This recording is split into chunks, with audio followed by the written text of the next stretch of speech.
The crystal chandelier above cast dancing shadows across Isla Thompson's dark skin as she stood frozen in the center of the Carbone mansion's grand dining room. Her hands, usually so steady when cleaning the priceless artifacts that filled this gilded cage, trembled against the white apron of her maid's uniform. 50 pairs of eyes belonging to New York's most dangerous men and women fixed on her with predatory interest. Vittoria Carbone's voice cut through the silence like a blade. "Tell them, dear. Tell everyone who you really are." Isla's heart hammered against her ribs. 3 months.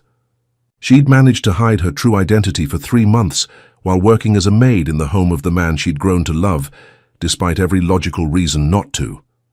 Oscar Carbone stood at the head of the table, his jaw carved from stone, his dark eyes unreadable as they locked onto hers. The trap had been set perfectly. Vittoria had orchestrated this moment down to the last detail, choosing the annual gathering of the 5 families to expose the secret that could get Isla killed. But what neither Vittoria nor anyone else in that room knew was that some secrets, once revealed, have the power to change everything. This story begins 3 months earlier, when a young woman desperate for survival walked through the wrong door and into the arms of the one man she should have feared most. If you want to discover how Isla Thompson ended up in Oscar Carbone's world and what happened after Vittoria's trap was sprung, keep watching, subscribe to the channel, and leave a comment telling us where you're watching from. 3 months earlier, the employment agency office smelled of burnt coffee and desperation. Isla Thompson sat in the uncomfortable plastic chair, her resume, modest but honest, clutched in her hands. At 26, she'd already worked more jobs than most people twice her age. Waitress, retail associate, home health aide. Whatever it took to survive in a city that chewed up dreamers and spit them out. Miss Thompson, the agency coordinator, a tired woman named Margaret, peered at her over reading glasses. "I have something unusual, very high pay, but the client is particular." Isla leaned forward. She needed particular. She needed high pay. The eviction notice gave her 2 weeks, and her mother's medical bills weren't going to pay themselves. "I'll take it," she said before even hearing the details. Margaret's eyebrows rose. "You don't even know what it is. Does it pay enough to cover rent in Brooklyn and prescription costs?" "It pays enough to cover rent in Manhattan," Isla's breath caught. "What's the catch?" "Wealthy family, very private. You'll be live-in help at their estate. Cleaning, some cooking, maintaining household standards." Margaret slid a paper across the desk. "They require absolute discretion. No questions, no gossip, no photographs. You sign an NDA that would ruin you if you violate it." The address was in the Diamond District. The salary had so many zeros, Isla had to count them twice. "When do I start?" 2 days later, Isla stood before iron gates that belonged in a fortress, not a New York City residence. The mansion beyond rose like something from another era, all stone and stained glass and old money. Her single suitcase felt pathetic in her hand. A woman in her 60s answered the door, tall, rail-thin, with silver hair pulled back so severely it must have hurt. Her eyes, cold and calculating, swept over Isla with the warmth of a January wind. "You're the new girl." Not a question. An assessment. "I am Vittoria Carbone. This is my home, and you will maintain it to my exacting standards. Is that clear?" "Yes, ma'am." Isla kept her voice steady, professional. She'd dealt with difficult employers before. "Your quarters are in the West Wing, 3rd floor. You'll take meals in the kitchen, never the dining room. You do not speak to my son unless he addresses you directly. You do not enter his private office or bedroom. You do not ask questions about family business." Vittoria's accent carried traces of Sicily, old world and unforgiving. "Break any of these rules and you will be gone before you can pack your bag." Isla nodded, swallowing the questions that burned in her throat. Who was this son? What kind of family business required such secrecy? She learned the answers soon enough. The mansion was a labyrinth of wealth, marble floors, Renaissance paintings, furniture that cost more than most people's homes. Isla cleaned in silence, learning the rhythms of the house. Vittoria entertained frequently. Elegant women who spoke in hushed Italian, men in expensive suits who moved with the coiled energy of predators. She was invisible, Just another black woman in a maid's uniform, beneath notice. Until the night she took a wrong turn. It was her second week. Isla had been cleaning the library, lost in the beauty of the leather-bound first editions, when she realized the time. Past midnight. She'd meant to finish hours ago, but had gotten absorbed in dusting each precious volume with the care it deserved. The hallway she chose to return to her quarters was unfamiliar. She must have turned left instead of right. The lights were dimmer here, the carpet thicker. At the end of the hall, a door stood slightly ajar, warm light spilling out. Isla knew she should turn back. Vittoria's rules echoed in her mind. But something drew her forward, the sound of a voice, deep and rough, speaking rapid Italian into a phone. She peeked through the gap. The man sat behind a massive desk, his back to the door. Even seated, she could tell he was tall, broad-shouldered, his dark hair slightly too long and pushed back from his face. He wore a white dress shirt with the sleeves rolled up, revealing forearms marked with ink, tattoos that looked like they told stories. "No," he said in English, switching languages mid-conversation. "I don't care what Sal thinks. We don't move product through schools. Ever. Find another route or find another family to work with." He ended the call and stood, and Isla's breath caught. He was beautiful in the way dangerous things often are. Sharp jaw shadowed with stubble, Roman nose, lips that looked like they rarely smiled. But it was his eyes that paralyzed her, dark and intense and seeing everything, including her reflection in the window. He turned slowly, those eyes locking onto hers through the cracked door. Isla's heart stopped. She should run. She should apologize. She should... "Are you lost?" His voice carried no anger, only curiosity. Yes, I'm sorry. I was cleaning and lost track of time and took a wrong turn. I didn't mean to..." "What's your name?" He moved toward the door with the grace of a panther, all controlled power. Isla Thompson. I'm the new... Maid." He opened the door fully now, studying her with an intensity that made her skin flush. "My mother mentioned she'd hired someone. You're young. I'm qualified." The defensiveness in her voice surprised them both. Something flickered in his eyes. Amusement? Respect? "I'm sure you are. Isla Thompson." The way he said her name, with that slight Italian accent curling around the syllables, did things to her pulse she couldn't explain. "I'm Oscar Carbone." He extended his hand. It was a test, she realized. People like Vittoria didn't shake hands with the help. But Oscar stood there, waiting, his hand outstretched like she was an equal. Isla took it. His palm was warm, calloused, and the touch sent electricity up her arm. For 3 heartbeats they stood there, hands clasped, eyes locked, and Isla felt the world tilt on its axis. "Welcome to our home, Isla." Oscar's thumb brushed across her knuckles before he released her. "Try not to get lost again. Some parts of this house are dangerous." She nodded, not trusting her voice, and fled. Behind her, she didn't see Oscar Carbone lean against the doorframe, his eyes following her retreating figure down the hall, his expression troubled and intrigued in equal measure.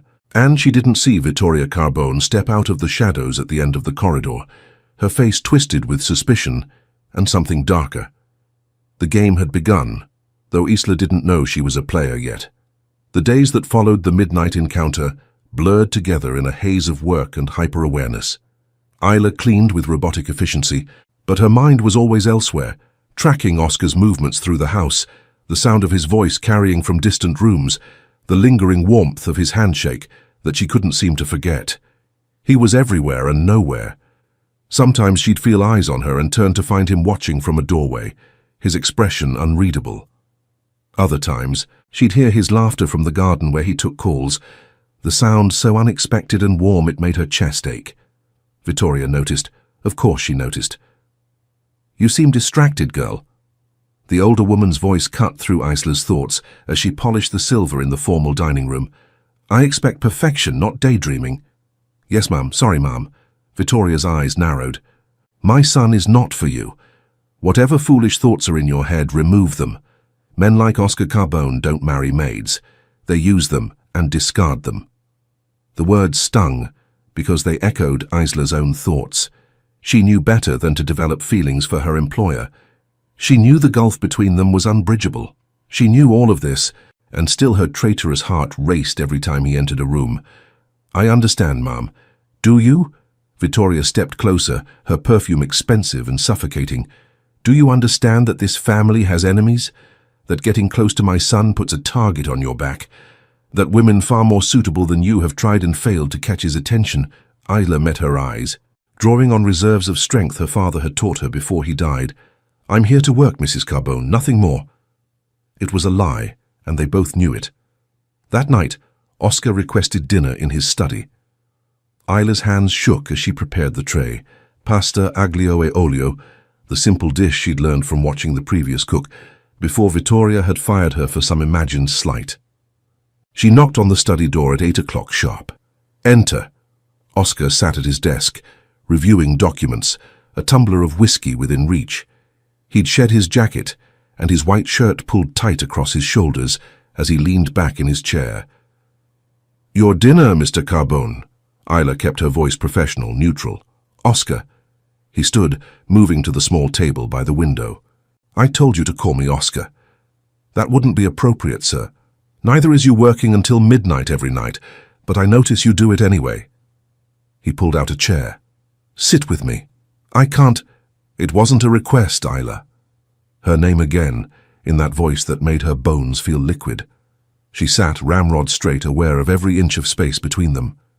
He served her, placing pasta on a second plate she hadn't noticed, pouring wine into a crystal glass. "I don't drink on duty, Mr.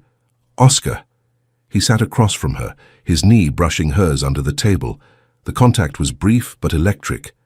"And you're not on duty. You're having dinner with me." "Your mother would—" "My mother doesn't dictate who I eat with." Something hard flashed in his eyes. "Tell me about yourself, Isla Thompson. Why is a woman with your intelligence cleaning houses?" The question caught her off guard. "How do you know I'm intelligent?" "I've watched you in the library. You read the spines, recognize the authors, handle the books with reverence. You alphabetize them by era and language, not just title. That's not something a simple maid does." Heat flooded her cheeks. "I went to college, 2 years before my father got sick. English literature. Why didn't you finish?" "Life happened, bills happened, survival happened." She took a sip of wine to steady herself. "Not everyone has the luxury of finishing what they start." Oscar's jaw tightened. "You think I don't understand survival? I think you understand a different kind of survival than I do, Mr. Carbone." "Oscar, Oscar." His name tasted dangerous on her tongue. They ate in silence for a moment, the tension thick enough to cut. Then Oscar spoke, his voice quieter, almost vulnerable. "My father built this empire from nothing, came to America with nothing but debts and dreams. He survived by being smarter, harder, more ruthless than everyone else, and it killed him at 52. Isla looked up, caught by the pain in his eyes. "I inherited this life, the business, the enemies, the weight of keeping hundreds of families fed and protected. Some days, I wonder what I would have chosen if I'd had the luxury of choice." He met her gaze. "So don't assume you know what I understand, Isla. I'm sorry. That was presumptuous of me. It was honest. I prefer honesty." The irony of his words cut through her. She was sitting here, sharing wine and intimate conversation with the son of the Carbone family, while hiding the truth of who she really was. Isla Thompson was a carefully constructed lie. Her real name was Isla Rossi, and her father hadn't just been sick, he'd been murdered. By a rival family.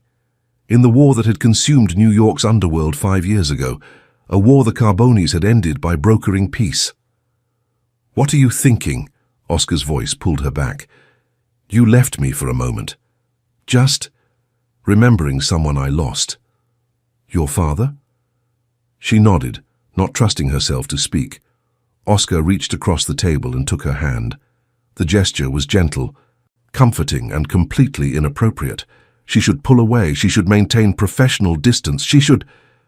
The door burst open. Vittoria stood in the doorway, her face a mask of fury.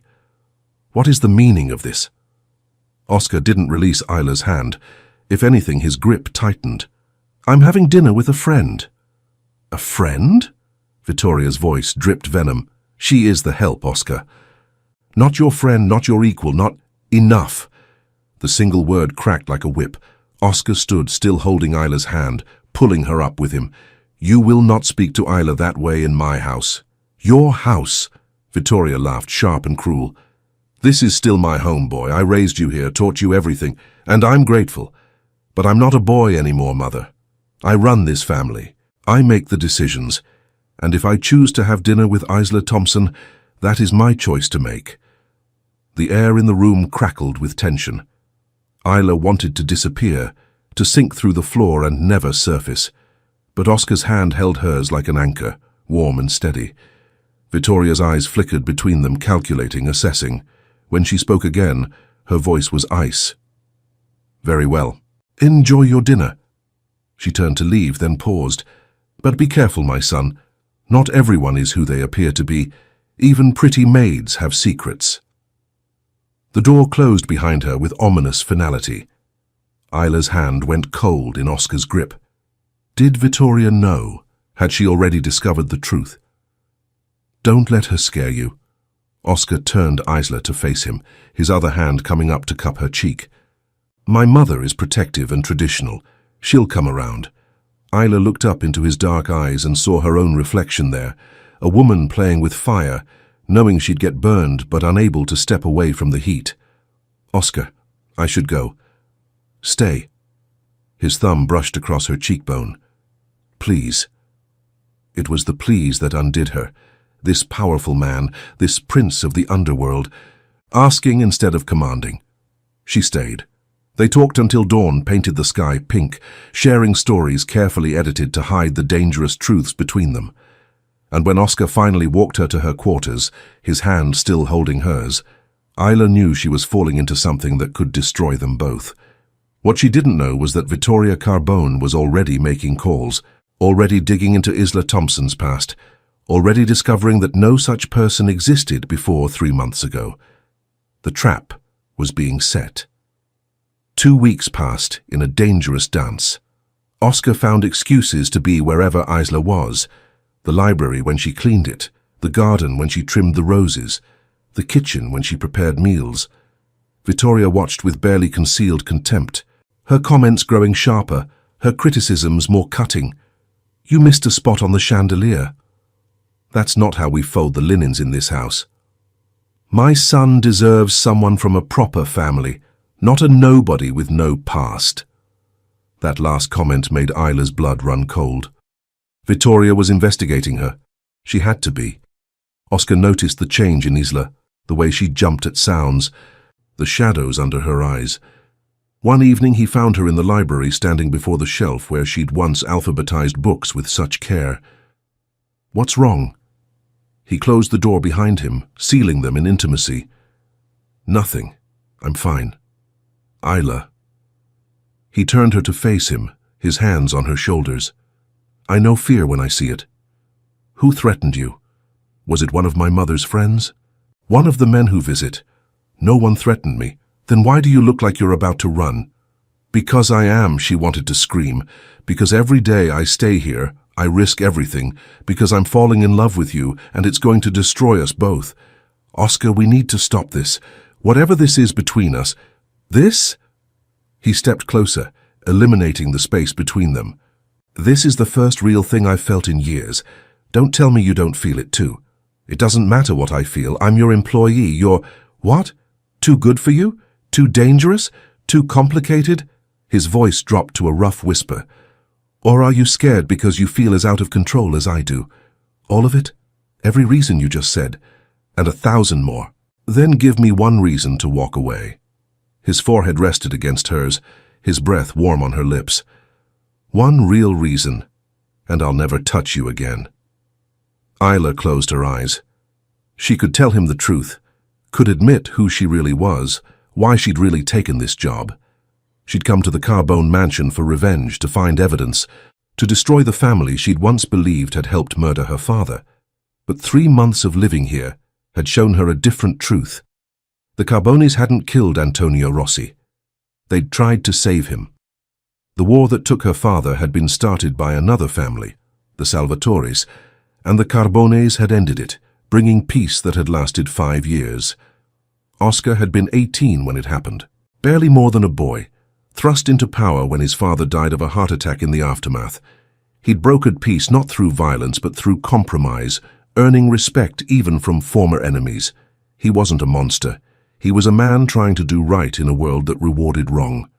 And she was a liar, hiding in his house, falling for him while wearing a false name. "I can't give you a reason," she whispered, "because there isn't one good enough." Oscar's kiss was inevitable. Gentle at first, reverent, like he was handling something precious and breakable. Then deeper, as Isla responded, her hands fisting in his shirt, pulling him closer. He tasted like whiskey and mint and danger, and she couldn't get enough. They broke apart, gasping. Foreheads pressed together, hearts racing. "Isla Thompson," Oscar murmured against her lips. "You're going to ruin me." "That's my line," she said, and he laughed, that rare, beautiful sound she'd learned to treasure. "Come with me tomorrow. There's a charity gala for the children's hospital. I need to make an appearance. And I'd rather have you on my arm than any of the women my mother keeps throwing at me. Oscar, that's not...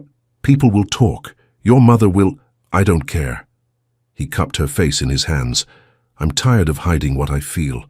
I want to be with you, publicly, properly. If that bothers people, they can take it up with me." "You don't understand what you're asking." "Then explain it to me." She almost did. The truth trembled on her tongue. "I'm not who you think I am. I'm the daughter of Antonio Rossi, and I came here looking for revenge, but found something else instead. Found you." But before she could speak, his phone buzzed. He glanced at it and cursed softly in Italian. "I have to take this. Business."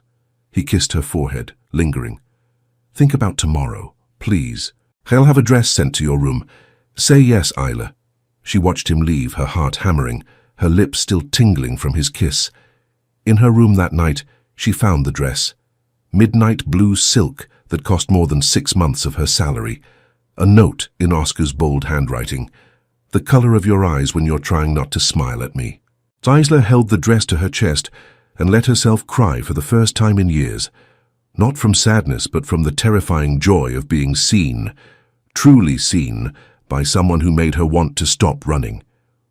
She didn't know that Vittoria stood in the hallway outside, listening to those sobs, her face twisted with determination. The older woman held a folder in her hands, the results of her investigation. Isla Thompson didn't exist before 3 months ago, but Isla Rossi did, daughter of Antonio Rossi, the turncoat who'd tried to broker peace with the feds before the Salvatore family silenced him. A girl who'd disappeared 5 years ago and was believed dead. Now she was in Vittoria's house seducing her son, and Vittoria was certain she knew why. Revenge, infiltration, betrayal. Tomorrow's gala would be the perfect stage. All 5 families would attend. All of New York's underworld would witness the exposure of the little maid who dared to trick a Carbone. Vittoria smiled, cold and satisfied. Let Oscar play with his toy for one more night. Tomorrow she'd show him the truth about his precious Isla. Tomorrow she'd prove that Mother knows best. Tomorrow, the trap would spring. What Vittoria didn't know, what her arrogance and cruelty blinded her to, was that Oscar Carbone had his own investigators, that he'd known exactly who Isla Rossi was from the moment she'd applied to work in his house, that he'd been protecting her, watching over her, falling for her while knowing her secret all along, and that tomorrow's revelation would backfire in ways Vittoria couldn't begin to imagine. The stage was set. The players were in position. The game was entering its final, dangerous round. The Grand Marquis Hotel ballroom glittered like a jewel box, all crystal chandeliers and marble columns, and old money pretending to be charity. Isla stood at Oscar's side, hyper-aware of every eye that tracked their movement across the room. The midnight blue dress fit perfectly, transforming her from Maid to something else entirely, someone who belonged on the arm of New York's most powerful man. Oscar's hand rested possessively on the small of her back as he guided her through the crowd. He introduced her simply, proudly. "This is Isla." No last name, no explanation, just Isla, as if that was all anyone needed to know. The whispers followed them like smoke. Who is she? Where did she come from? How did she catch the Carbone heir's attention? Isla felt the weight of generations of power and violence assessing her. The 5 families were all represented here: the Carbones, the Russos, the Benedettis, the Gallos, and the De Lucas. Men in expensive suits who could order deaths before their morning coffee. Women dripping in diamonds, who smiled with their mouths but not their eyes. And Vittoria, holding court near the bar, her silver dress as cold as her expression when she spotted Oscar and Isla together. "You're staring at my mother," Oscar murmured in Isla's ear, his breath warm and intimate. "She hates me. She doesn't know you. Would it matter if she did?" Oscar turned her to face him right there in the middle of the ballroom, making their connection impossible to ignore. "It would matter to me. You matter to me, Isla. More than you know." Before she could respond, a commotion rippled through the crowd. The live band fell silent. Conversations died mid-word. Isla turned to see Vittoria standing on the small stage, a microphone in her hand, a folder tucked under her arm. "Ladies and gentlemen, thank you for attending this evening's charity event." Vittoria's voice carried across the suddenly silent room. "Before we continue, I feel compelled to address something that affects us all: family, trust, the sanctity of our traditions." Oscar's hand tightened on Isla's back. "What is she doing?" "Many of you have noticed my son's companion this evening. Some have asked me about her, wondering where she came from, why Oscar would bring someone so unexpected to an event like this." Vittoria's smile was venomous. "I wondered the same thing, so I did what any concerned mother would do. I investigated." Isla's blood turned to ice. "No, not like this. Not here, in front of everyone." "Mother." Oscar's voice cut across the room, a warning. "That's enough." "Is it?" Vittoria opened the folder. "Is it enough to know that this woman, this maid I hired in good faith, has been lying to us? That Isla Thompson doesn't exist?" Gasps rippled through the crowd. Men shifted, hands moving toward hidden weapons. The 5 families didn't take well to infiltrators. "Her real name," Vittoria continued, triumph clear in her voice, "is Isla Rossi, daughter of Antonio Rossi, the traitor who tried to sell us out to the feds 5 years ago. She came into my home under false pretenses, seduced my son, and she came because I invited her." Oscar's voice thundered across the ballroom, silencing even his mother. He stepped forward, pulling Isla with him, his arm around her waist like a claim. "I knew exactly who Isla was from the moment she applied to work in our house. I had her investigated before she ever set foot on Carbone property. I knew her father's name, her history, everything my mother just revealed to you all." Isla stared at him, shock stealing her breath. He knew. He'd known all along. Vittoria's face paled. "Oscar, you can't possibly—" "Antonio Rossi wasn't a traitor." Oscar's voice rang with authority, the voice of a don addressing his people. "He was a peacemaker, trying to end the war that was destroying all of us. The Salvatores killed him for it, and we all know what happened to them after. Silence. The kind of silence that came before violence. Isla was 17 when her father died. She lost everything. Her family, her home, her name. She had to disappear to survive because the Salvatores put a price on her head. She's been running for 5 years." Oscar turned to look at her, and Isla saw something in his eyes that made her heart stop. "Until she stopped running and walked into my house looking for answers. She was looking for revenge," Vittoria hissed. "She was looking for the truth. And she found it. The Carbones didn't kill Antonio Rossi. We tried to save him. My father died trying to broker the same peace Antonio wanted. We're allies, not enemies. We always have been." Oscar turned back to the assembled families, his voice softening but losing none of its power. "Isla Rossi is the daughter of a good man who died for doing the right thing. She deserves our protection, not our suspicion. She deserves respect, not shame. And she deserves the truth, which is that I've been in love with her since the night she got lost in my hallway and looked at me like I was just a man, not a monster." The room erupted, some in support, some in outrage, all in shock. Isla couldn't process it. Oscar had known. He'd protected her. "You love her?" Vittoria's voice cracked, all her composure shattering. You would choose this nobody, this liar, over your own family? I would choose the woman who makes me want to be better than the life I inherited. Oscar turned to Isla, both of his hands cupping her face, oblivious to the hundreds of eyes watching. I would choose Isla Rossi, daughter of Antonio Rossi, every single time, in front of God, the 5 families, and anyone else who has an opinion. Tears streamed down Isla's face. You knew the whole time, and you never said anything. I was waiting for you to trust me enough to tell me yourself, but my mother decided to force the issue. He brushed her tears away with his thumbs. I'm sorry, Bella, this isn't how I wanted you to find out. Find out what? That I've been protecting you, that I had Marco Russo. He gestured to an older man in the crowd who nodded. Quietly spread the word that the price on your head was lifted, that anyone who touched you would answer to me, that Isla Rossi was under Carbone protection. When? Her voice broke. When did you do this? The day after you took the job, the day I looked into your eyes and knew you were going to change everything. Vittoria made a sound of disgust. This is absurd. Oscar, you're making a fool of yourself over the woman I intend to marry. Oscar didn't even look at his mother. His eyes stayed locked on Isla's face, reading every emotion that crossed it. If she'll have me. The ballroom exploded in chaos. Voices raised in Italian, English, heated arguments and shocked exclamations. But Isla heard none of it. All she could hear was her own heartbeat.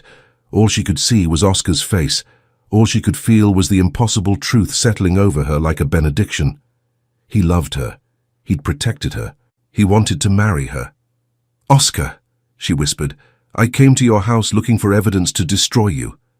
I believed the Carbones killed my father. I was going to find proof and take it to the authorities. I know. I was using you. At first, maybe, but not for a long time now. He smiled, sad and knowing. I've watched you fall in love with me, Isla. Just like I fell in love with you. We can't help who we fall for, even when it makes no sense. Your mother will never accept this. Your family, my family will learn to accept what I accept. My mother. He finally looked at Vittoria, and his voice went cold. Will apologize for trying to humiliate you, or she'll find somewhere else to live. Vittoria's face crumbled. Oscar, please. I was trying to protect you, by exposing the woman I love to danger, by humiliating her in front of the 5 families. That's not protection, Mother. That's cruelty. He turned back to Isla. You didn't answer my question. You didn't actually ask one. Oscar Carbone, heir to one of New York's most powerful crime families, dropped to one knee in the middle of the Grand Marquis ballroom, in front of hundreds of witnesses, holding the hands of the maid who'd stolen his heart. Isla Rossi, will you marry me? The trap Vittoria had set had backfired spectacularly. Instead of exposing a deceiver, she'd forced a declaration of love. Instead of protecting her son, she'd pushed him toward the very woman she'd wanted to destroy. And Isla, looking into the eyes of the man who'd known her secrets and protected her anyway, who'd loved her despite every reason not to, gave the only answer her heart would allow. Yes. The aftermath of the gala was chaos carefully contained by Oscar's authority. Marco Russo, Don of the Russo family and Antonio Rossi's oldest friend, had stepped forward to embrace Isla, tears in his eyes. Your father would be proud of the woman you've become, and proud that you found a man worthy of you. The other families fell in line, offering congratulations or silence, but no opposition. No one wanted to challenge Oscar Carbone when his mind was made up, especially not over a matter of the heart that had been conducted so publicly. Vittoria had left the gala early, her face a mask of cold fury and grudging defeat. Now 3 days later, Isla stood in Oscar's study, their study now, he'd insisted, watching the city lights twinkle through the floor-to-ceiling windows. A diamond ring that had belonged to Oscar's grandmother graced her finger, heavy with history and promise. Penny for your thoughts? Oscar wrapped his arms around her from behind, his chin resting on her shoulder. I'm thinking about how different my life looks than it did a week ago, a month ago, 5 years ago. Regrets, no. Terror, yes. Regrets, no. She turned in his arms to face him. Your mother hasn't spoken to me since the gala. Give her time. Victoria's pride is wounded, but she's not stupid. She'll come around when she realizes you're not going anywhere. And if she doesn't? Oscar's expression hardened. Then she'll learn to live with her choices. You're my future, Isla. My mother is my past. I love her, but I won't let her poison what we have. A knock interrupted them. Oscar's lieutenant, a scarred man named Tony, poked his head in. Boss Marco Russo is here, says it's important. Minutes later, Marco sat across from them in the study, a leather portfolio in his hands. He looked older than he had at the gala, the weight of years and memories pressing down on him. Isla, I've been holding something for you, something your father entrusted to me before he died, to give to you when you were old enough, when you were safe enough. He slid the portfolio across the desk. I think that time is now. Isla's hands trembled as she opened it. Inside were documents, photographs, letters in her father's handwriting. Her vision blurred with tears as she recognized his familiar script. My dear Isla, the first letter began. If you're reading this, then I'm gone and I'm sorry. I tried to build a better world for you, a safer one, but old debts and older hatred won out in the end. She read, Oscar's hand steady on her back, as her father explained everything.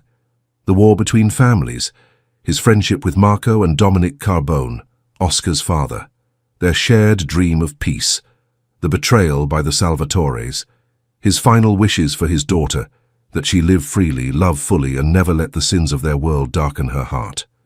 There's more, Marco said quietly, pulling out a deed. Your father owned property, a building in Brooklyn, rent-controlled apartments. He left it to you. It's been managed by a trust all these years, the income set aside. There's quite a bit saved up. Isla stared at the document. Her father had left her a legacy beyond blood and violence. He'd left her the means to choose her own path. I don't understand. Why didn't you tell me before? Why let me work as a maid when I had... Because you needed to find your own way, to choose your own life, not one handed to you. Marco smiled sadly. And because your father made me promise that I'd only give you this when you'd found something worth staying for, when you'd stopped running. She looked at Oscar, at the man who'd known her secrets and loved her anyway. I've stopped running. I know, child, I can see it. After Marco left, Isla spread the documents across the desk, her mind racing with possibilities. Oscar, this building, I could turn it into something good, a community center, or affordable housing for families who need it, or all of that. Oscar pulled her into his lap, wrapping his arms around her waist. Whatever you want to do with it, I'll support you. Money, connections, whatever you need. I don't want your money. Good, because I wasn't offering charity. I was offering partnership. You have the vision and the heart. I have the resources and the protection. Together, we can do something that honors your father's memory and builds something real. Isla twisted to face him fully. You really mean that? Isla, I'm marrying you. Your dreams are my dreams now. Your father's legacy is part of your legacy, which makes it part of ours. He cupped her face gently. I spent so many years just surviving, running the business, maintaining power. You make me want to actually live, to build instead of just protect, to create instead of just control. That's a lot of pressure to put on one person. Then it's good you're not just one person anymore. You're my partner, my equal, my future wife. He kissed her softly. We'll figure it out together.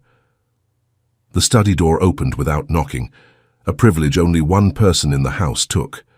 Vittoria stood in the doorway, her spine straight, her face carefully neutral. May I come in? Oscar tensed but nodded. Isla started to rise from his lap, but he held her there, making a statement. Vittoria approached slowly, her hands clasped in front of her. When she spoke, her voice was stripped of its usual imperious tone. Isla, I owe you an apology. Silence stretched between them, fragile and dangerous. I was cruel, I was suspicious. I thought I was protecting my son, but what I was really doing was trying to control his life, the way I've controlled everything else in this house. Vittoria's accent thickened with emotion. I lost my husband young. Oscar is all I have, and the thought of losing him to someone I didn't choose, didn't approve of, it made me vicious. You tried to destroy me in front of everyone who matters in this world, Isla said quietly. I did. And instead I showed everyone that my son is a better person than I am. That he knows how to love without conditions, something I never learned. Vittoria's eyes glistened. Marco came to see me. He told me about Antonio, about your father. He was a good man, Isla. I knew him years ago before the war. He was kind to me when kindness was rare. Isla's throat tightened. You knew my father? Not well, but yes, he came to our home sometimes, when he and Dominic were planning the peace talks. He spoke of his daughter with such pride. She's going to change the world, he used to say. Vittoria smiled, sad and genuine. He was right. Mrs. Carbone, Vittoria, please. We're going to be family, whether I like it or not. She paused. And I'm beginning to think I might like it more than I expected. Oscar stood, bringing Isla with him. Mother, Isla deserves better than a conditional peace. I know, which is why I'm offering an unconditional apology. Vittoria looked at Isla directly. I was wrong about you, about what you want, about what my son needs. You've made him happier than I've seen him in years. That should have been enough for me from the start. Isla studied the older woman, seeing past the ice to the fear beneath. Vittoria was alone, clinging to control because she'd lost so much. It didn't excuse her actions, but it explained them. I'm not trying to take him from you, Isla said softly. I'm just trying to love him. I know that now. I see it, in the way he looks at you. The way you steady him. Vittoria took a breath. Your father would approve. Antonio always said the Carbones were good people at heart, underneath all the violence. I think he'd be glad his daughter found the proof of that. It wasn't a perfect reconciliation. There would be more fights, more tension, more moments when old prejudices clashed with new realities. But it was a start. And in their world, starts were precious things. Thank you, Isla said, for the apology, for trying. Vittoria nodded stiffly, then surprised them both by stepping forward and taking Isla's hand. Welcome to the family, Isla Rossi. We're complicated and dangerous and often terrible, but we're loyal to our own and you're one of ours now. After Vittoria left, Oscar pulled Isla back into his arms, breathing her in like she was oxygen. That went better than expected. She called me by my real name. Because that's who you are. No more hiding, no more running. Just Isla Rossi, exactly as you're meant to be. She pulled back to look at him. And who is that? Mine, and everything else you choose to be. They stood together in the study, two people who'd found each other across impossible divides, while the city spread out below them, full of possibility and danger and hope. The trap had backfired. The secrets were revealed. The future stretched ahead, uncertain but theirs to build together. And for the first time in 5 years, Isla Rossi felt safe enough to stop looking over her shoulder and start looking forward instead. 2 years later, Isla stood in the garden of the Brooklyn building her father had left her, now transformed into the Antonio Rossi Community Center. Children's laughter echoed from the playground Oscar had built. The scent of tomatoes and basil drifted from the community garden, where elderly Italian women taught young mothers to grow their own food. Inside, the first floor held a free clinic. The second floor, classrooms offering ESL, GED prep and job training. The third floor, affordable apartments for families transitioning out of shelters. The fourth floor, Isla and Oscar's private residence, a home they'd built together, away from the mansion and its ghosts. Vittoria visited on Sundays, slowly learning to be a grandmother in waiting as Isla's pregnancy advanced. The peace between them was real now, built on mutual respect and Oscar's unwavering support. Penny, for your thoughts? Oscar wrapped his arms around her from behind, his hands settling on her swollen belly. I'm thinking about my father. How he'd love seeing this. The center, the families we're helping, the peace that's held. He'd be proud of you, Isla. Proud of who you've become. She turned in his arms. This man who'd protected her when she'd come seeking revenge, who'd loved her despite every reason not to, who'd stood beside her as they built something beautiful from the ashes of their violent world. I love you, Oscar Carbone. I love you, Isla Rossi Carbone. He kissed her, gentle and reverent. My wife, my partner, my home. The trap had backfired, yes. But in its failure, It had revealed something far more precious than Vittoria could have destroyed. A love strong enough to survive secrets, brave enough to choose truth, and powerful enough to change everything. This is where Isla and Oscar's story ends, at least for now. If this tale of love, secrets, and second chances touched your heart, please like and share it with someone who enjoys powerful romance stories. New stories arrive every week.